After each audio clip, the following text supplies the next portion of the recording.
Si Dieu est un, comment peut-il être trois? S'il est trois, comment peut-il être un? Aujourd'hui encore, les sceptiques et les agnostiques se moquent de cette apparente contradiction divine. Eh bien, saint Athanas, saint Augustin et saint Thomas d'Aquin ont réussi, eux, à soulever un petit peu le voile afin que nous puissions jeter un coup d'œil rapide sur la signification réelle de ce paradoxe divin. Un seul Dieu en trois personnes.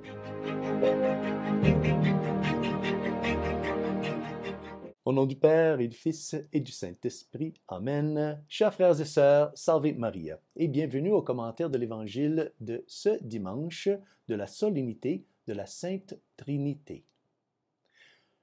Le plus grand et le plus profond de tous les mystères, le secret caché de Dieu, qui n'a été révélé que par le Fils incarné de Dieu, le mystère qui a déconcerté les plus grands esprits du monde, c'est ce mystère que l'Église propose à notre réflexion ce dimanche. Le mystère de l'unité et de la Trinité de Dieu, c'est-à-dire un seul Dieu en trois personnes. Ici, frères et sœurs, nous ne nous promenons plus dans les beaux et grands jardins du roi, comme des scientifiques qui étudient la nature, mais maintenant, nous entrons dans le palais du roi pour le rencontrer, pour rencontrer le roi lui-même. Le mystère de la Sainte Trinité n'a pas rapport avec la création de Dieu, mais avec Dieu lui-même.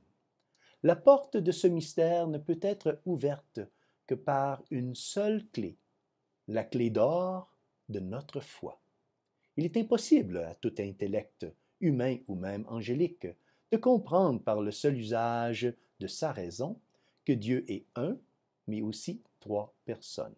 C'est un secret que Dieu n'a révélé que dans la plénitude des temps, lorsque la deuxième personne de la très sainte Trinité, Jésus-Christ, a pris notre nature humaine et est né de la bienheureuse Vierge Marie. Dans l'évangile d'aujourd'hui, qui nous est présenté par saint Matthieu, chapitre 28, versets 16 à 20. Notre Seigneur charge clairement les apôtres de cette mission très spéciale lorsqu'il dit « Tout pouvoir m'a été donné au ciel et sur la terre. Allez, de toutes les nations, faites des disciples, baptisez-les au nom du Père et du Fils et du Saint-Esprit. » Dans les enseignements de notre Seigneur, il est clair qu'il y a trois personnes en Dieu, le Père, le Fils et le Saint-Esprit. Mais que ces trois personnes ne forment qu'un seul Dieu. Mais nombreux sont ceux qui pensent qu'il s'agit là d'un tel mystère que nous ne pouvons rien y comprendre. Eh bien ça, frères et sœurs, ce n'est pas vrai. Il est vrai que nous n'aurions jamais pu le découvrir, ce mystère de la Sainte Trinité, par nous-mêmes.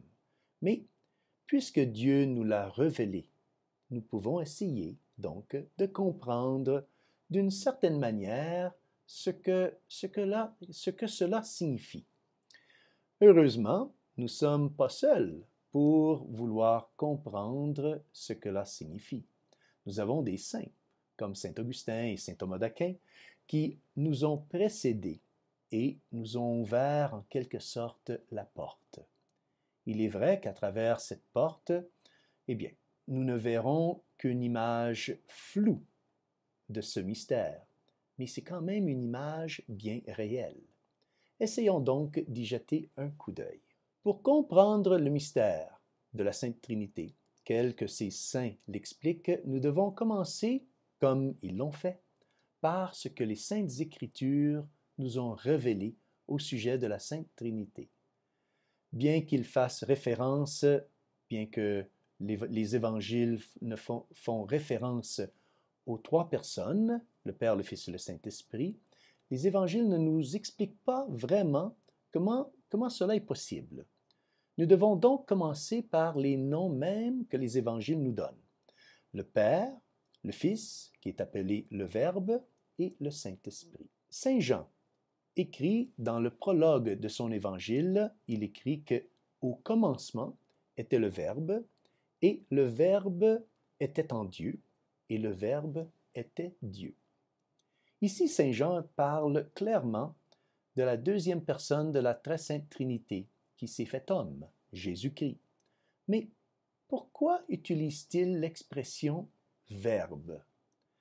C'est saint Thomas d'Aquin qui explique que lorsque nous pensons à quelque chose, nous créons une image de cette chose dans notre esprit.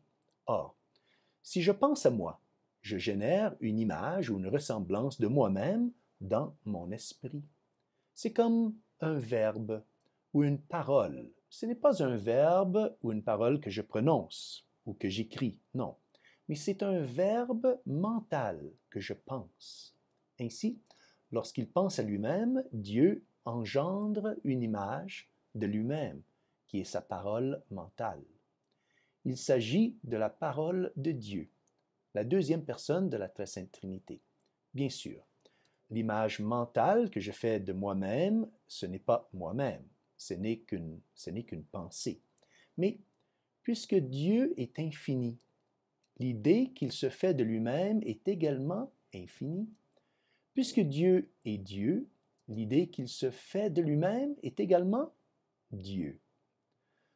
Cela n'est pas différent d'un père qui engendre un fils dans lequel la même nature est communiquée. L'engendrement d'enfants sur terre ou notre connaissance mentale de nous-mêmes sont des analogies qui nous permettent de comprendre ce mystère en Dieu.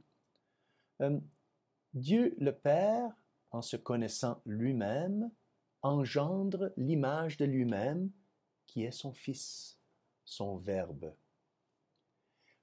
Et alors, qu'en est-il de l'Esprit Saint? Eh bien, l'Esprit Saint, lorsque nous pensons à quelqu'un que nous aimons ou lorsque nous pensons à nous-mêmes, cette pensée, donc, produit de l'amour pour cette personne ou de l'amour pour nous-mêmes. De la même manière, l'amour entre le Père et le Verbe engendre l'Esprit Saint.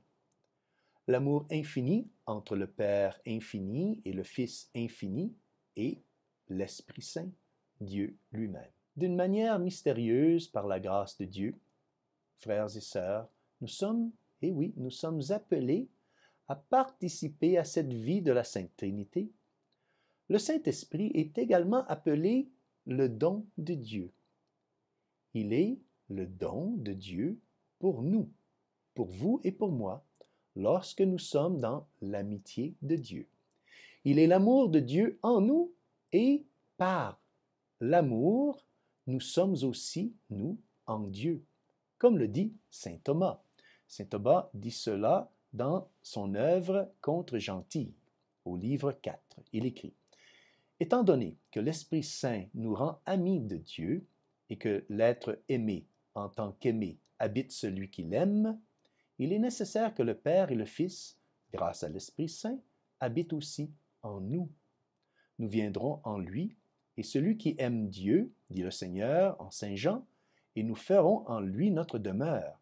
Et Saint Jean, dans sa première épître, affirme: en cela, nous connaissons qu'il demeure en nous par l'Esprit qu'il nous a donné. Dieu aime d'un amour infini ceux qu'il s'est constitués ses amis par l'Esprit Saint. Ainsi, frères et sœurs, lorsque nous vivons en état de grâce, en état d'amitié avec Dieu, nous ressemblons à tout le monde. Oui, nous continuons à faire les mêmes choses que nous avons toujours fait. Nous mangeons, nous travaillons, nous dormons comme tout le monde. Mais attention, mais nous sommes aussi complètement à part du reste du monde. Oui, nous sommes différents du monde.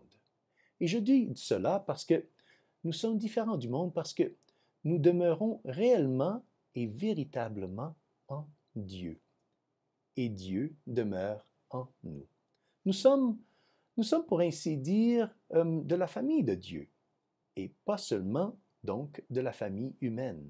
Voilà, frères et sœurs, donc quelques petites réflexions qui devraient nous servir de méditation en cette belle fête de la Sainte Trinité. Rappelez-vous donc, frères et sœurs, que nous sommes les tabernacles de la Sainte Trinité. Dieu demeure en nous et nous demeurons en Dieu. Lorsque nous allons à l'Église et que nous nous agenouillons, nous nous mettons à genoux devant le tabernacle, devant le Saint-Sacrement, nous le faisons parce que le Christ est réellement présent dans le tabernacle, dans la présence de l'Eucharistie du Saint-Sacrement. C'est pourquoi nous respectons le tabernacle et nous traitons le tabernacle donc avec une grande révérence. Mais nous devons aussi toujours nous rappeler que nous sommes aussi, vous et moi, frères et sœurs, des tabernacles de la Sainte Trinité. Oui, nous sommes des tabernacles de Dieu par la vie de la grâce. C'est pourquoi nous devons toujours respecter nos corps. Nous devons respecter nos personnes et ne jamais profaner ce tabernacle humain qui est notre propre personne. Il serait très choquant de voir quelqu'un jeter des immondices contre le tabernacle d'une église. Eh bien, nous faisons bien pire lorsque nous commettons un péché ou lorsque nous oublions cette présence divine en nous et que nous nous livrons à des activités totalement indignes de notre condition de tabernacle de Dieu. Demandons donc à Notre-Dame, la Mère de Dieu, la Fille de Dieu le Père, la Mère de Dieu le Fils et l'épouse du Saint-Esprit, de nous aider à toujours nous souvenir et à admirer le fait que nous sommes des tabernacles de Dieu et d'apprendre et à nous traiter. Oui, nous devons apprendre à nous traiter avec respect, selon la dignité de cette condition sublime. Et que Dieu Tout-Puissant vous bénisse, au nom du Père et du Fils et du Saint-Esprit. Amen. Salve Maria et un bon et saint dimanche de la Sainte Trinité. Salve Maria.